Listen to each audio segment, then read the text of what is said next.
l'organisation de m'avoir proposé de venir, parce que j'avais envie à la base de venir en tant que participante. Et puis tout était complet, et donc je me suis dit bon ben c'est pas grave, prochaine fois. Et puis donc j'ai reçu ce mail dimanche pour me dire, pour me proposer de venir remplacer donc la secrétaire d'État à l'égalité des chances, Nawal Benamou. Et voilà, je me suis dit que j'allais essayer de relever le challenge. Après, j'ai pas eu beaucoup de temps pour préparer. Du coup, ici, moi, je viens avec ma casquette de présidente de la commission égalité et droits des femmes du Parlement bruxellois. Donc, je vais vous expliquer un petit peu pourquoi cette commission, sa genèse et ses projets. Mais d'abord, je vais peut-être un peu me présenter. Donc, je suis toute nouvelle élue au Parlement bruxellois et la Fédération Wallonie-Bruxelles pour le parti écolo. Je suis féministe, même avant d'être élue au Parlement. J'habite à Molenbeek dans le centre historique et j'ai vécu quelques temps en béguinage. Et donc, l'explication d'Apolline a éclairé beaucoup de choses que j'ai vécues, que j'ai éprouvées par moi-même dans les rues de ce quartier. Et je suis donc très, très attentive à toute la question du genre et à justement comment, dans mon engagement, je suis passée finalement de militante, de convaincue des questions d'égalité à élue, en fait, finalement, qui va devoir porter ces questions au sein des deux institutions dans lesquelles je siège. Alors, je ne suis pas experte en urbanisme, c'est important de le dire, je ne suis pas non plus experte en genre, donc j'arrive avec une nouvelle casquette qui vous fera un panel, j'espère, le plus complet de cette soirée. Alors, pour commencer, donc, je vous racontais une petite histoire. Vous allez voir ma présentation, elle va commencer sur les bancs du Parlement. Et puis, on va de plus en plus sortir du travail pour arriver sur plutôt des questions, en fait, que nous, on se pose en tant que femmes et hommes politiques, pour certains, sur les questions de genre et d'urbanisme. Mais je vais commencer donc par le début. Je mets toujours l'histoire les sous-titres de ce que je vais aborder pour que vous ayez une idée. Et vous voyez, donc ici, je vais vous expliquer comment la réflexion est née dans ma tête. C'est-à-dire que quand je suis arrivée au Parlement, donc j'ai un peu compris comment fonctionnait déjà l'institution, c'était déjà pas rien. Donc il y a des groupes de travail qu'on appelle des commissions, et ces commissions se réunissent plus ou moins toutes les semaines et traitent de sujets. Et ces sujets, ils sont une liste en fait finie de thèmes que vous voyez ici, donc finances et affaires générales, logement, mobilité, développement territorial, etc., etc. Et en fait, quand je suis arrivée, il n'y avait pas de commission qui traitait des questions d'égalité des chances et de droits des femmes. Il y avait ce qu'on appelle un comité d'avis. Alors vous allez me dire, c'est quoi la différence? Qu'est-ce que ça change? Et bien en fait, tout est dans le nom, c'est-à-dire qu'il y a une commission. Elle va pouvoir contrôler le gouvernement, l'interroger, elle va pouvoir produire des textes législatifs, elle va pouvoir vraiment rédiger du contenu qui va être contraignant. Alors qu'un comité d'avis, qu'est-ce qu'il fait? Il donne son avis. Et puis un avis, qu'est-ce qu'on fait avec un avis? On l'écoute ou on l'écoute pas. Et donc, qu'est-ce qui s'est passé? C'est que quand on a pris nos quartiers, disons, au Parlement, on s'est dit, avec plusieurs collègues, que la question de l'égalité des chances et des droits des femmes méritait en fait une place à part entière dans le travail quotidien du Parlement. Et donc, on a fait son inauguration, disons, en janvier. Il a fallu un peu de temps pour que ça se mette. Mais donc l'idée était bien de faire de la question du genre une question à part entière et vraiment une réflexion de tous les jours vraiment dans notre quotidien parlementaire. Alors j'aimerais préciser une chose, c'est que quand on a sorti cette commission, qu'est-ce qui s'est passé? Tout le monde a dit « Ah, mais il n'y a que des femmes qui ont rejoint votre commission », parce que c'est vrai que sur le nombre d'élus qu'on est total, plus de 80 en tout, il y a seulement une petite partie qui peut suivre le sujet. Et nous, on a une commission dans laquelle il y a 2 hommes qui sont seulement présents sur 15 personnes. Et donc tout le monde a dit « Mais quoi, les hommes ne s'intéressent pas à ça ?» En fait, je crois, mon analyse de moi, c'est que avec la création d'un espace en fait, de travail vraiment législatif dans le sein du Parlement, beaucoup de femmes dans tous les partis ont envie de se saisir de ces questions. Et donc ça explique pourquoi, en effet, on est une commission exclusivement quasiment de femmes. Et on a voulu aussi, je pense, de façon un peu symbolique, se réapproprier un lieu qui est le Parlement, dans lequel vous savez que l'histoire nous raconte que c'est quand même un lieu plutôt privilégié pour les hommes. Et donc voilà, c'est un peu la genèse de notre projet. Alors, on a quelques balises, on va dire, quelques horizons qu'on essaye de garder en tête quand on travaille. La première chose, c'est la transversalité. La deuxième chose, c'est la place des associations et des experts dans notre travail. Et la troisième chose, c'est l'ouverture par rapport aux citoyennes et aux Bruxellois, justement. Je vais les passer rapidement en revue. Donc d'abord, il faut savoir que tous les ministres et toutes les ministres, ainsi que toutes les administrations de la région bruxelloise sont garantes des questions d'égalité. Et c'est très très important. C'est-à-dire que, par exemple, ce soir, Nawal Benamou, qui devait venir, est en effet secrétaire d'État à l'égalité des chances, mais en fait, si elle est la seule à se soucier des questions d'égalité et de droits des femmes dans toute la politique du gouvernement, et ben en fait, on a un problème. Et donc, c'est très important pour nous d'assurer cette transversalité, et c'est de dire que dans notre commission au quotidien, bien tantôt, on va inviter la ministre de la Mobilité à venir s'exprimer sur tel projet qu'elle a mis en place et quelle est la place des femmes dans ce projet. Tantôt, ce sera la ministre du Budget, etc. Alors, on a deux outils qui sont utiles en politique pour justement ne pas juste naviguer comme ça un peu au hasard. Le premier, c'est le gender mainstreaming. Donc, c'est le fait de vraiment porter attention à la dimension du genre dans toutes les lignes politiques qui sont développées par la région. Donc ça, c'est un outil. Et le deuxième, c'est ce qu'on appelle le gender budgeting, tout des termes anglais, mais bon, je suppose que vous comprenez, qui consiste à, lorsqu'on fait un exercice budgétaire, c'est-à-dire à regarder un investissement, par exemple, pour des infrastructures sportives, à faire systématiquement l'exercice de se demander, tiens, je mets 1000, qu'est-ce qui va en fait à des infrastructures destinées aux femmes et qu'est-ce qui va dans des infrastructures destinées aux hommes. Alors c'est un exercice qui débute, ce sont des ordonnances qui régissent tout ça, etc. Et donc on commence à avoir de plus en plus des analyses en fait budgétaires en termes de genre qui arrivent sur les bancs du Parlement. Alors c'est marrant parce que moi, comme je suis à la fois au Parlement bruxellois et en Fédération de Bruxelles, je vois la différence. Par exemple, au Parlement bruxellois, on a un fascicule qui n'est pas très épais et qui explique tout ça. En Fédération de Bruxelles, c'est des dizaines et des dizaines de pages épluchées. Donc là aussi, il y a encore une marge d'amélioration, je pense. Ça, c'est les outils qu'on utilise donc, au Parlement. Il y a aussi la question, évidemment, de la place des associations. Donc, c'est très, très... comment dire, ça arrive vite quand on arrive dans un parlement et qu'on se met à travailler en tant que politique ou même en tant que conseiller ou conseillère, c'est que on est dans une espèce de routine, on a des projets, on interroge le gouvernement, etc. Et on a peut-être tendance des fois à se refermer et à avoir du mal à retourner vers le terrain, qui est pourtant super important. Et donc nous, ce qu'on essaie de faire au Parlement bruxellois, c'est d'auditionner un maximum d'acteurs et d'actrices de terrain. Par exemple, pour le moment, on a des auditions de UNIA sur les questions d'égalité des chances qui vont arriver dans une autre commission qui traite aussi d'égalité. On a sur la question du cyberharcèlement, on a eu justement la chance d'entendre Garance, on a eu divers acteurs et actrices de terrain qui sont venus s'expliquer.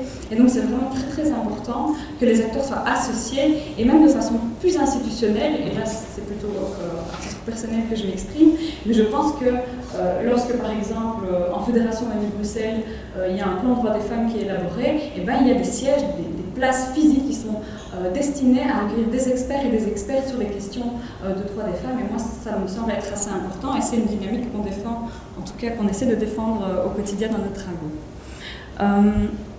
Ensuite, la dernière chose qui est importante dans notre ADN du travail que l'on mène au Parlement, c'est d'essayer d'avoir beaucoup plus de place accordée aux citoyennes et aux Bruxellois. C'est-à-dire qu'il y a tout un réseau de personnes qui sont investies dans les associations et donc on arrive à toucher, on arrive à comprendre les priorités, etc. Et puis il y a des personnes qui sont, disons, des citoyennes lambda, mais je n'aime pas trop ce terme, mais donc qui ne sont pas dans le secteur et qui doivent pouvoir aussi se réapproprier le lieu qu'est le Parlement. Et donc à cet égard, on avait fait en début de législature un très agréable après-midi/journée où on avait accueilli 100 femmes dans l'hémicycle via une association qui s'appelle Vrouwenlente et qui a été nous chercher des femmes dans tout Bruxelles, vraiment du nord au sud, qui les a fait venir, qui leur a demandé d'élaborer une sorte de petit cahier de leurs priorités, en fait, tout simplement, de qu'est-ce qui est important pour elles dans leur quotidien. Elles sont venues exprimer elles-mêmes, avec leurs mots, en ayant parfois très peur de se prêter à cet exercice devant tout le monde. Elles ont expliqué leurs difficultés, elles ont expliqué ce qui était important pour elles. Et donc je pense que aussi, en termes d'espace, puisque c'est le mot de la soirée, le fait de pouvoir amener des personnes à venir dans un hémicycle, dans un lieu de pouvoir en fait, et pouvoir prendre cette place et pouvoir comprendre que les institutions politiques sont en fait les leurs et sont leurs outils également, c'est quelque chose qui est très important. Alors voilà, ça c'était un peu la jeunesse de nos projets. Je vais vous faire un petit topo des dynamiques en cours et à venir, et ça a été le plus difficile de l'exercice, puisque, comme vous le savez, il y a donc les projets qui sont nés dans les murs du Parlement, disons, et puis alors il y a ceux du gouvernement, et alors les parlementaires que je suis et que d'autres dans la salle sont là pour contrôler, si vous voulez, l'action du gouvernement. Et donc, j'ai fait une compilation de tout, sans nommer qui a fait quoi, mais pour que vous ayez vraiment une vue d'ensemble plutôt sur les projets, plutôt que sur le qui a fait quoi. Alors, quand je suis arrivée à la présidence de la Commission pour l'égalité, j'avais hérité d'une très belle chose de ma prédécesseur qui est Magali Covier, qui avait travaillé sur 44 propositions pour améliorer la place des femmes dans l'espace public. Et donc je suis arrivée, il y avait ce document qui reprenait, suite à des auditions qui avaient lieu, etc., toute une série de recommandations. Et c'est très utile de regarder ça aujourd'hui, parce qu'en fait, à l'époque où elles avaient été discutées, elles avaient récolté l'unanimité de toutes les parlementaires, eh bien en fait on n'avait pas fait grand-chose avec ces recommandations. Et donc c'est bien l'idée qui était à l'origine de notre démarche au Parlement, c'est de se dire, mais en fait, faisons de ces propositions des contraintes et voyons comment les choses se passent. Et le gouvernement, par ailleurs, en a, pour le coup, absorbé toute une série dans un plan. Je vais vous montrer un petit peu. Donc la première chose, c'est qu'il a été, je crois, assez utile de commencer par le début, à savoir quelque chose d'urgent, à savoir la gestion de la question des violences faites aux femmes. Et donc, en ce sens, il y a un plan qui a été élaboré notamment grâce à Equals Brussels, qui est donc un plan de lutte contre les violences faites aux femmes, qui est assez 360, c'est-à-dire que ça va de l'espace public à la question de la haine en ligne, à des questions de police et de sécurité. Et donc c'est un plan qui brosse assez large et dans lequel j'ai fait l'exercice, c'est ça qui m'a pris du temps, d'aller rechercher un peu tout ce qui peut toucher les questions de mobilité, de travaux publics, mais aussi les questions d'urbanisme et d'aménagement du territoire. Donc il faut savoir que ce plan, il fait plus de 100 pages, il y a 56 actions qui sont identifiées, et c'est organisé par groupe de travail thématique, si vous voulez. Et donc voilà, c'est un peu les priorités que j'avais souhaité vous ramener ici au centre de la table et qui font en fait tout à fait écho avec ce qui vient d'être dit. Donc à la fois je suis frustrée de passer en dernière parce que je me dis oh mais tout a déjà été raconté une fois, et à la fois peut-être que ça va permettre de faire une certaine synthèse. Alors le constat de base évidemment, c'est que l'espace public n'est pas neutre, et donc c'est vraiment le fondement de toutes les deux groupes de travaux qui vont s'occuper de questions d'urbanisme, d'organisation du territoire et autres, avec comme ambition en tout cas de faire en sorte que l'étalon de mesure dans tout ce qui est, par exemple, ici mon premier exemple sur la mobilité, ne soit plus en fait un homme blanc, majeur, enfin adulte, en bonne santé, qui se déplace pour aller de son domicile au travail. Alors je vais vous raconter une anecdote, mais je ne sais pas si vous savez, mais par exemple, le prix et la durée de validité d'un ticket de la STIB a en fait été calculé par rapport à des déplacements moyens. Et ce déplacement moyen, c'est celui de la personne que je viens de vous décrire. Et donc en fait, si vous êtes une maman, que vous changez de trajet tous les jours, que vous allez conduire des enfants, vous arrêtez, passer chez votre maman, voir si elle va bien, etc., eh bien, les forfaits même proposés par la société de transport ne collent pas à votre réalité. Et c'est quelque chose que je trouvais d'assez emblématique, puisque quand on réfléchit à repenser la mobilité pour les femmes, par exemple, eh bien en fait ça veut dire qu'il faut tout déconstruire depuis le début en fait, depuis même les choses les plus basiques qui est, on a réfléchi, on a mis un ticket à 1,50 € de 60 minutes, c'est plus que 1,50 € maintenant. Mais donc voilà, alors que, et c'est une petite statistique que j'ai trouvée intéressante, dans les moyennes européennes, 59% des femmes utilisent quotidiennement les transports en commun, contre 42% d'hommes. Et en Belgique, c'est 38% de femmes qui sont utilisatrices régulières, contre 32% d'hommes. Donc les femmes sont majoritaires à utiliser les transports publics, mais en même temps, les transports publics ne sont pas pensés pour leur utilisation à elles. Alors on sait qu'elles ont des trajets, donc, comme je vous le disais, qui sont plus courts en termes géographiques, donc elles vont moins s'éloigner de la maison, mais par contre ces trajets sont en général beaucoup plus nombreux et beaucoup plus complexes aussi, c'est-à-dire que ce n'est pas un même trajet qu'on répète jour après jour. Alors dans le plan dont je vous ai parlé juste là maintenant, il y a deux volets qui sont importants, je trouve, c'est la question des violences, et donc là je peux vous énumérer une série de mesures qui ont été actées comme étant prioritaires. Donc il y a d'abord le fait d'avoir des statistiques des cas de harcèlement dans les transports, ce qui n'est pas aujourd'hui encore le cas, d'avoir de l'éclairage, d'éviter les espaces vides, c'est tout ce que Roxane vous a expliqué tout à l'heure. Aussi d'interdire la publicité sexiste, on en a parlé aussi, et d'utiliser les transports en commun pour justement sensibiliser à la question des violences. Il y a une campagne qui était Unissez vos forces contre les harceleurs. L'idée c'est aussi d'avoir ces campagnes dans les transports pour sensibiliser les personnes. Puis la formation du personnel de la STIB, ça c'est quelque chose qui est très important. J'ai appris récemment que par exemple il y avait des dépôts ou des endroits qui sont en fait des lieux où les chauffeurs et les chauffeuses changent de véhicule ou doivent parfois attendre longtemps, où il n'y a pas de toilette par exemple. Et donc monsieur ira faire pipi contre un arbre et madame se retiendra jusqu'à rentrer chez elle. Et donc tout ça c'est des petites choses qui demandent des changements vraiment en profondeur dans la gestion des transports en commun. Et donc le deuxième volet que je voulais aborder, c'est justement la façon qu'on a de structurer en fait le transport public. Donc aujourd'hui, en région bruxelloise, pour ceux qui suivent les questions de mobilité, on a ce qu'on appelle le plan Good Move, donc qui se base plutôt sur de l'intermodalité. Donc c'est l'idée que en fait c'est plus un seul transport unique au centre et on réfléchit en fonction, c'est qu'on réfléchit en fonction des besoins des gens.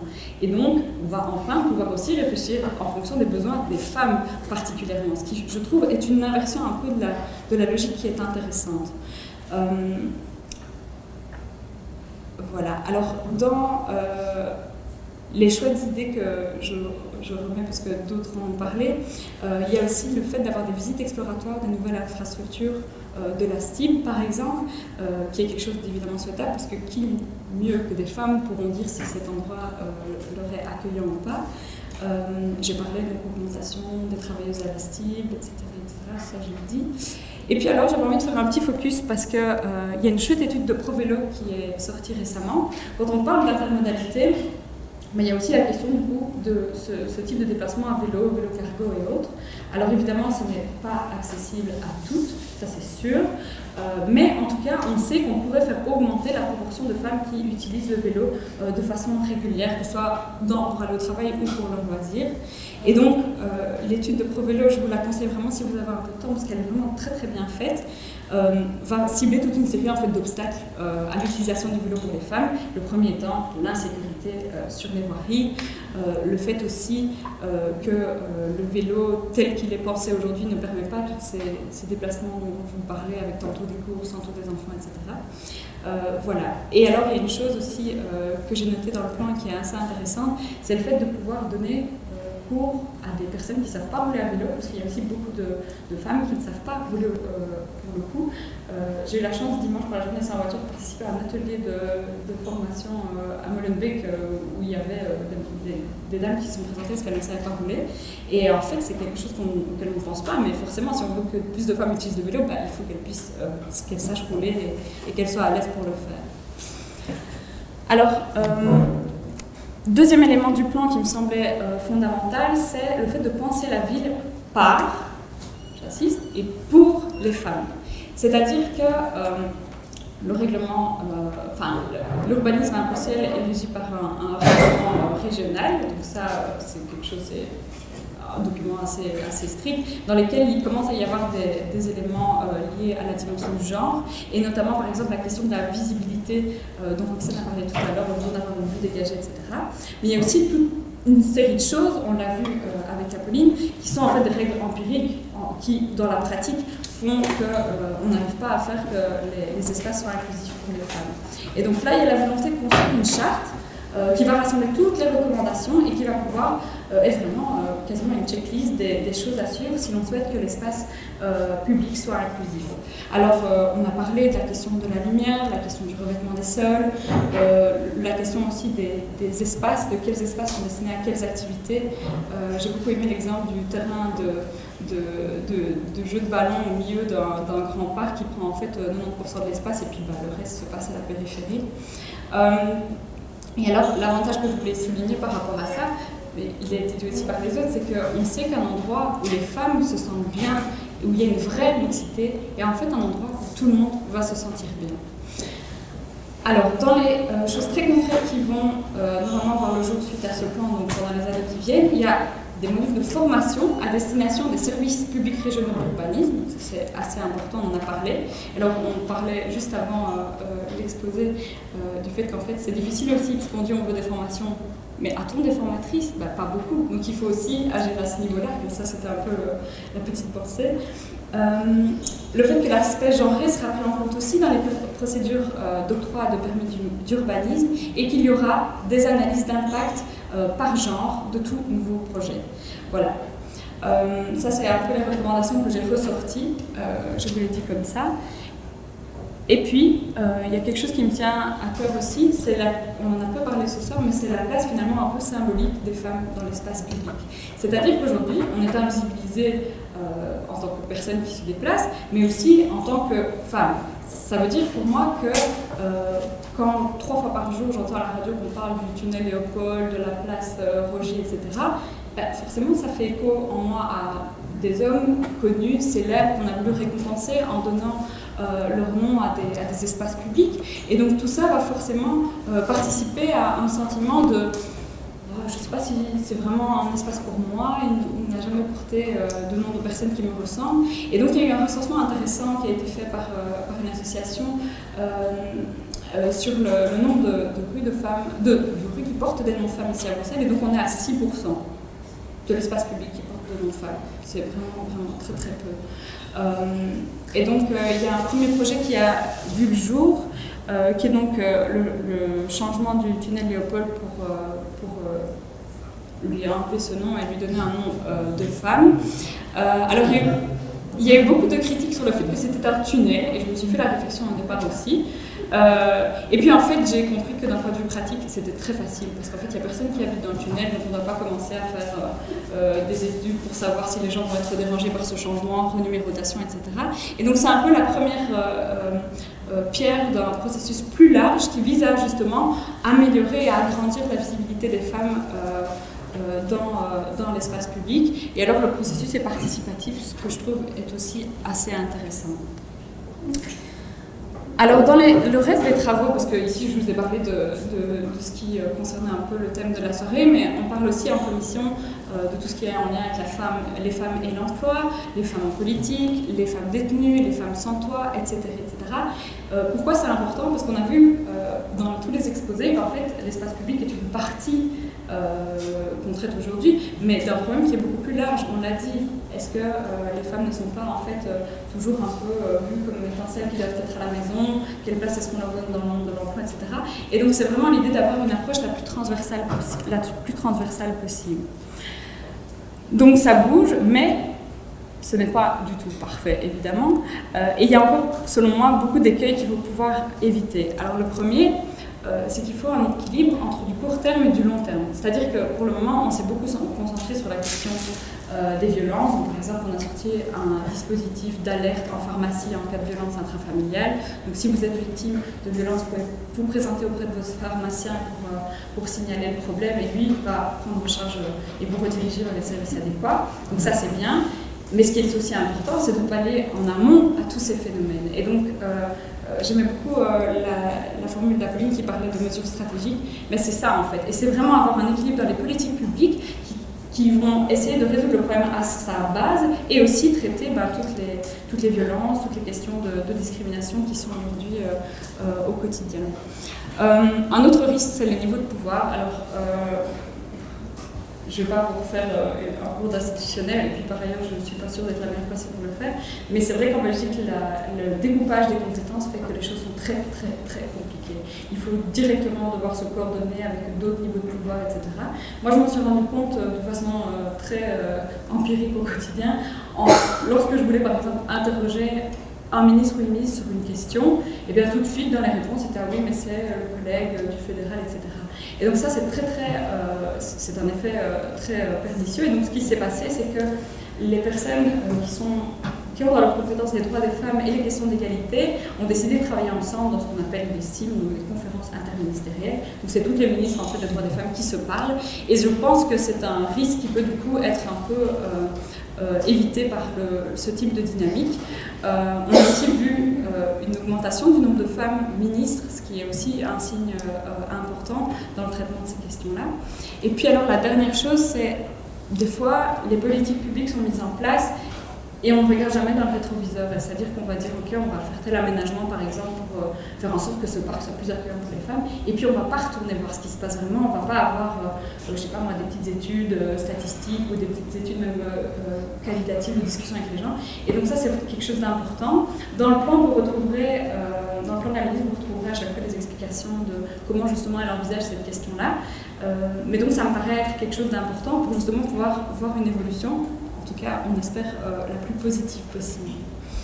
Voilà, ça c'était un peu les projets Parlement et gouvernement mélangés. Donc je n'ai pas dit qui avait fait quoi, mais vous voyez l'ampleur de la tâche qui nous incombe. Ce n'est pas rien, je crois qu'on a de quoi meubler au moins cette législature, voire plus tard. Et j'avais envie de venir avec 3 petites choses qui me sont venues en préparant en fait cette intervention. Qui sont en fait plutôt des pistes et des idées. Je pense qu'on n'aura pas le temps de tout développer ici, parce qu'il reste grosso modo 5 minutes avant qu'on nous enferme, mais qui, moi, me pose question aussi. Donc la première idée, c'est la question de la non-mixité comme moyen d'accéder à l'égalité. C'est quelque chose qui fait débat tout le temps. Je vais le dire parce que j'ai pas... Enfin, mais c'est un sujet tabou. Dès que vous parlez de non-mixité, dès que vous parlez... C'est vraiment quelque chose qui réveille des passions fortes. Mais dans certains pays... En termes d'espace public, il y a eu des essais. Et puis, c'est amusant de voir avec l'exemple du béguinage étudié par Apolline que ça, c'était typiquement un type d'espace non mixte. Donc voilà, avec évidemment l'obligation de voir ça non pas comme une finalité, mais comme un outil, évidemment, pour accéder à l'égalité. Alors, la deuxième chose, c'est que, donc, je crois que c'est même le plus important, pour moi en tout cas, c'est le fait que notre apprentissage de l'espace est terriblement genré en fait, et que du premier jour où on arrive dans une école, on arrive dans une cour de récréation et où on a des filles, je caricature exprès, mais qui ne peuvent que papoter aux alentours d'un grand terrain de foot dangereux, en plus pour quelqu'un comme moi qui a peur des balles, c'était vraiment très très difficile. Ça c'est déjà, à la limite, je ne vais pas dire trop tard, mais c'est déjà trop d'apprentissage discriminant pour les filles et pour les femmes, et donc je crois que s'il y a vraiment un projet qui peut changer en tout cas de perspective, c'est de passer de cours de récréation que vous voyez là en bas à des cours de récréation beaucoup plus avec des activités mixtes où tout le monde a son espace sécure et safe et peut faire des activités différentes. Puis par ailleurs, on assiste aussi à un retour d'un peu de verre dans les cours de récréation, ce qui n'est jamais une mauvaise chose.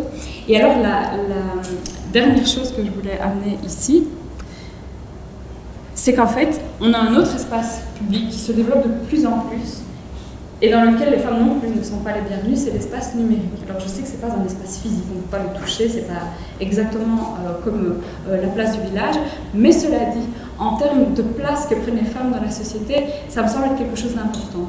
Parce que se retrouvent dans l'espace numérique les mêmes problèmes, les mêmes difficultés, les mêmes violences que l'on assiste en fait dans la vie, disons, physique.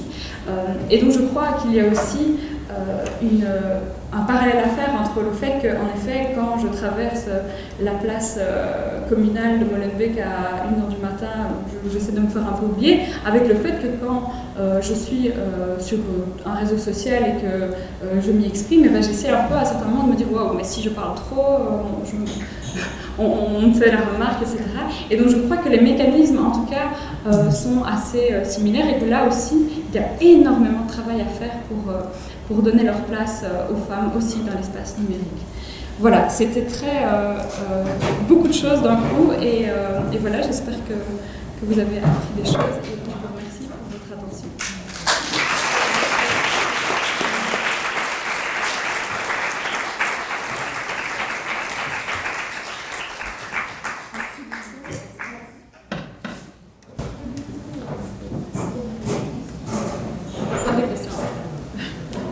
Il est 22h30. Oui. Mais on va prendre quelques questions si vous le voulez.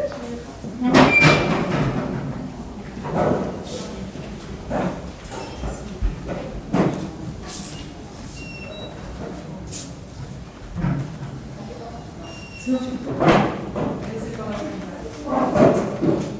Je vais revenir à un point tout à fait par rapport à la parité dans notre commission. Avec ce que je ressens